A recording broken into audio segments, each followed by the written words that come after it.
Greetings, and welcome to Earthling Cinema. I am your host, Garyx Wormuloid. This week's artifact is Arrival, starring 38-time Oscar nominee and 0-time Oscar winner Amy Adams. Long may she reign.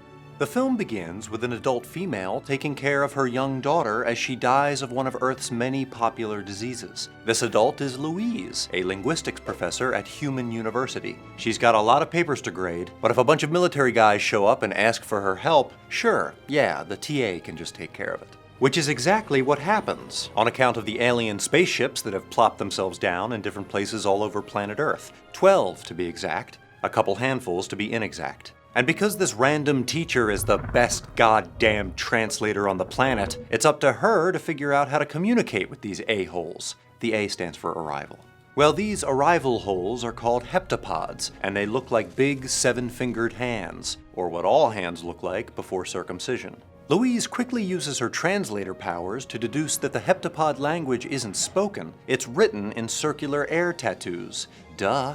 But then the army guys tell her she has to keep doing the translation thing, since China's getting antsy and wants to attack the spaceships. So Louise tells the heptapods she's sick of doing all this unpaid work. Just give her the answers already. I don't understand. They tell her she's no fun, but okay. The daughter stuff is from the future, which is crazy because it means Louise isn't going to age for at least another 10 or 12 years. Turns out the heptabuddies are here to give humans their language, which has the power to alter time in some magical way that you'll just have to go along with. This gift is sort of a you scratch our giant hand, we'll scratch yours type thing, since in 3,000 years they're gonna need Earth's help moving to a new apartment. Louise gets a vision of herself at some kind of bar mitzvah, where the Chinese general is thanking her for stopping his attack on the spaceship. So she dusts off her old routine of just having someone else give her all the answers, and he tells her his phone number and exactly what to say.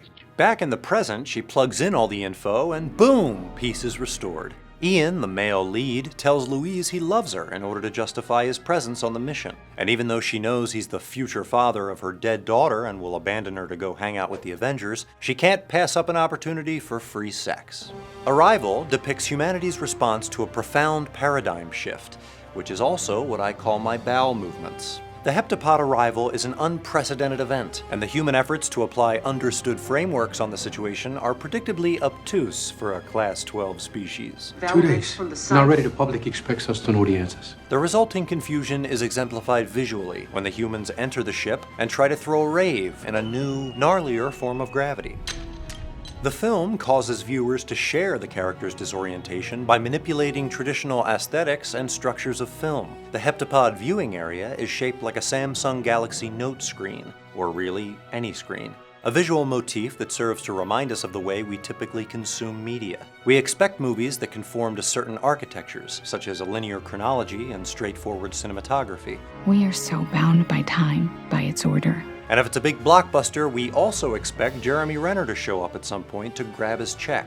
Arrival gives us more J-Ren than we can handle, but it also gives us something different. Upside-down shots, confusing perspectives, and a timeline that eschews a beginning and an end. Now I'm not so sure I believe in beginnings and endings. This philosophy is embodied in the design of the heptapod enclosure, which was inspired by James Turrell's art installation, Breathing Light, one of my top 5 favorite art installations of his. By eliminating depth perception, the work dislodges the viewer's preconceptions about his surroundings and lets him just chill out for once. Karen? Thus, just as the scientists must forego their usual arsenal of data points, Have the respondents anything? Any shapes, patterns, numbers, Fibonacci? so too must the audience come to terms with the fact that this is an alien movie without any cool battle scenes. The film suggests that communication is not only about translation, but also perspective. Initially, the so-called scientists try to understand the literal meaning of the heptapod words using their so-called logic. Find out what this means. However, these interpretations do more harm than good, because humans process everything through the Instagram filter of their own experiences. We don't know if they understand the difference between a weapon and a tool. It's only when Louise becomes fluent in the heptapod language in about a week Yeah, see, this is a different word. and begins to experience time from the heptapod point of view that she can grasp their purpose. The weapon is their language, and you really learn it. You begin to perceive time the way that they do. Similarly, as the audience's preconceptions dissolve, we realize Louise's flashbacks were actually flash-forwards, causing us to flash back to when the TV show Lost did it first. We have to go back, Kate. The circular heptapod language reflects their view of time, without a beginning or an end, just 100% all-natural grade A middle. Likewise, Louise names her daughter Hannah, which is a palindrome. It can be read in either direction, from end to beginning, or future to present, just like this video, which can be watched forward, or rewound and watched forward again. For Earthling Cinema, I'm Garyx Wormuloid. Goodbye in Chinese. Hey everyone, Garyx Wormuloid's intern Jared once again. If you haven't already, check out our Patreon page and help support Wisecrack to keep doing what we do. Patrons get access to exclusive content and more, and help us reaching our next milestone will allow us to cover more classics and highly requested artifacts like Apocalypse Now, Nightcrawler, Raging Bull, Chinatown, and Network. And it's time for a vote. If you want to see Garyx break down Get Out, have a sip of this tea. Or if you'd rather see Garyx dive into Logan, give Logan's beard a little tickle. Either choice will take you to our channel page where you can check out even more Wisecrack content. In the meantime, I've got to go file Mr. Wormuloid's space taxes. The Galactic Revenue Service is a bitch. Peace, guys.